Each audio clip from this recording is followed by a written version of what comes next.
Hello friends, हम इस video में बात करने वाले हैं भारतीय समाज और शिक्षा का मॉडल पेपर, जिसमें पिछले 4-5 सालों में जो प्रश्न बार बार रिपीट होते आ रहे हैं उन सभी प्रश्नों को मेंशन करते हुए एक मॉडल पेपर तैयार करा गया है, जिसे हम इस वीडियो में डिस्कस करने वाले हैं। पहला प्रश्न देखिए, जनजातीय समुदाय की विशेषताएं। दूसरा प्रश्न है, औपचारिक व अनौपचारिक शिक्षा में क्या अंतर है। तीसरा प्रश्न है, अंग्रेजी शिक्षा के विस्तार का मुख्य कारण आपको बताना है। चौथा प्रश्न है, लोकतांत्रिक शिक्षा का उद्देश्य के बारे में आपको पढ़ना है। पांचवा प्रश्न है, भारतीय संविधान में नागरिकों को कौन कौन से मौलिक कर्तव्य प्राप्त हैं उनके बारे में पढ़ना है। समाज से क्या आशय, छठा प्रश्न जरूर से याद करना है। समाज से क्या आशय है, समाज की आवश्यकता, महत्व पर प्रकाश डालते हुए भारतीय समाज में विविधता पर चर्चा कीजिए। सातवां प्रश्न है, अस्पृश्यता क्या है, जो छुआछूत वाला सिस्टम था पहले, तो उसके बारे में आपको पढ़ना है। आठवां प्रश्न है, शाला अनुभव के दौरान शाला त्यागी छात्रों को विद्यालय वापस लाने हेतु क्या प्रयास किए गए हैं, ये पढ़ना है। नवा प्रश्न है, राष्ट्रीय शिक्षा की क्या विशेषताएं हैं, उस बारे में पढ़ना है। और शिक्षा सामाजिक विकास की पीढ़ी है, इस कथन का तात्पर्य आपको लिखना है। 10वां प्रश्न देखिए, बाल श्रमिकों को शिक्षा उपलब्ध करवाने में समुदाय किस प्रकार का सहयोग कर सकता है, ये पढ़ना है। 11वां प्रश्न देखिए, संविधान क्या है, संविधान बनाने के उद्देश्य। जातिवाद को एक समस्या के रूप में ये भी प्रश्न इंपॉर्टेंट है, तो ये भी पढ़ना है। 12वां प्रश्न देखिए, जनजातीय समुदायों की शिक्षा संबंधित प्रमुख समस्याएं बतानी है। 13वां प्रश्न है, गुरुकुल कांगड़ी विश्वविद्यालय एवं भारतीय शिक्षा के तत्वों में संबंध बताइए। भारतीय स्वतंत्रता आंदोलन में दारुल उलूम के योगदान को समझाइए। अब ये सभी प्रश्न जो हम डिस्कस कर रहे हैं, ये पूरा एक ही प्रश्न बार बार निबंधात्मक प्रश्न नहीं आता है। कई बार आपको पूछेगा छोटे प्रश्न, जैसे संविधान के बारे में पूछ लेगा, कई बार संविधान की परिभाषा पूछ लेगा, कई बार संविधान के उद्देश्य पूछ लेगा। इस तरह से पूछता है, बार बार रिपीट होते हैं सेम टॉपिक से, तो इस टॉपिक को ही पूरा आपको याद करते हुए चलना है। जैसे समाज क्या है, इस आशय पूछ लेगा एक बार, समाज की आवश्यकता पूछ लेगा, समाज का महत्व पूछ लेगा, या फिर भारतीय समाज में विविधता पूछ लेगा। तो इस तरह से आपको याद करना है, कंप्लीट टॉपिक को याद कर लेना है, ताकि कोई भी दिक्कत ना रहे। और याद किस तरह से करना है, एक एक पॉइंट को आपको पढ़ लेना है, ताकि उसका पॉइंट आपको ध्यान रहे।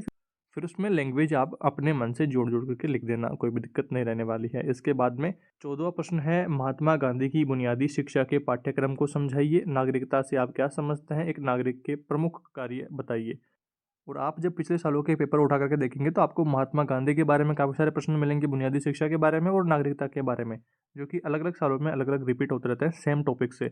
आप जब यहाँ पर सेकंड पेपर आपने पढ़ा है अभी, तो सेकंड पेपर में भी आपने देखा होगा महात्मा गांधी की बुनियादी शिक्षा के बारे में बात करी गई है, महात्मा गांधी की शिक्षा दर्शन के बारे में बात करी गई है। तो महात्मा गांधी वाला टॉपिक आपको जरूर से याद कर लेना है, जिसमें बुनियादी शिक्षा के बारे में डिटेल में पढ़ लेना है। और यहाँ पर दोस्तों आप बात करते हैं 15वां प्रश्न देखिए, वर्ण व्यवस्था के बारे में पढ़ना है और उसकी व्याख्या करते हुए लिखना है। 16वां प्रश्न देखिए, सामाजिक अपवर्जन या बहिष्कार किसे कहते हैं, सामाजिक बहिष्कार के स्वरूप को भी स्पष्ट कीजिए। अब कई सालों में प्रश्न आया है, सामाजिक अपवर्जन क्या है, सामाजिक बहिष्कार क्या है। एक साल में आया है कि सामाजिक बहिष्कार के स्वरूप बताइए। तो इस तरह से कंप्लीट प्रश्न ही आपको, कंप्लीट टॉपिक ही आपको याद कर लेना है। 17वां प्रश्न देखिए आगे, जाति व वर्ण क्या है, परिभाषित करते हुए अंतर को स्पष्ट कीजिए। 18वां प्रश्न देखिए, गरीबी की अवधारणा बताते हुए उसके कारणों को स्पष्ट कीजिए। 19वां प्रश्न है, बालिका शिक्षा के क्षेत्र में आने वाली व्यवहारिक कठिनाइयों व दूर करने के उपाय भी लिखिए, कठिनाई को दूर कैसे करेंगे।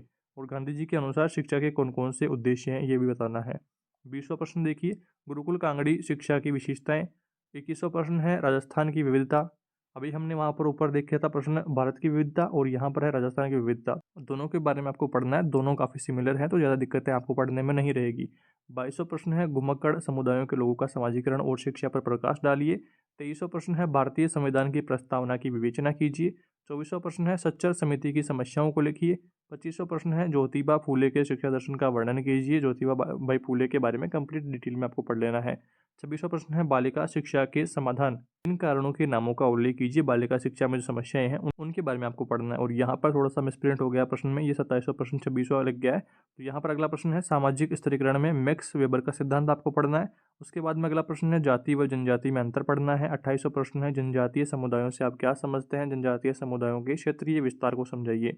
अगला प्रश्न है, स्वतंत्रता से पूर्व और स्वतंत्रता के बाद बुनियादी शिक्षा के विकास पर एक लेख लिखिए।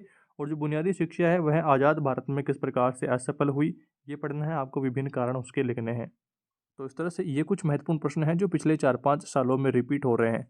अब सवाल आता है कि क्या हम इन्हीं प्रश्नों को याद करके पास हो जाएंगे। तो जिनकी तैयारी अच्छी चल रही है, जिन्होंने सीरीज को एक बार अच्छी तरीके से पढ़ लिया है, तो उनको यहाँ पर थोड़ा सा आइडिया हो गया है कि हमें इनमें से कितने प्रश्न आते हैं। कमेंट करके आप जरूर बताइएगा। और ऐसे विद्यार्थी जिन्होंने अभी तक कुछ भी नहीं पढ़ा है, आपने सिलेबस को उठा के ही नहीं देखा, थर्ड पेपर को उठा के ही नहीं देखा, तो उनको एटलीस्ट अपने एग्जाम टाइम में इन प्रश्नों को जरूर से याद कर लेना है, इन टॉपिक्स को जरूर से याद कर लेना है।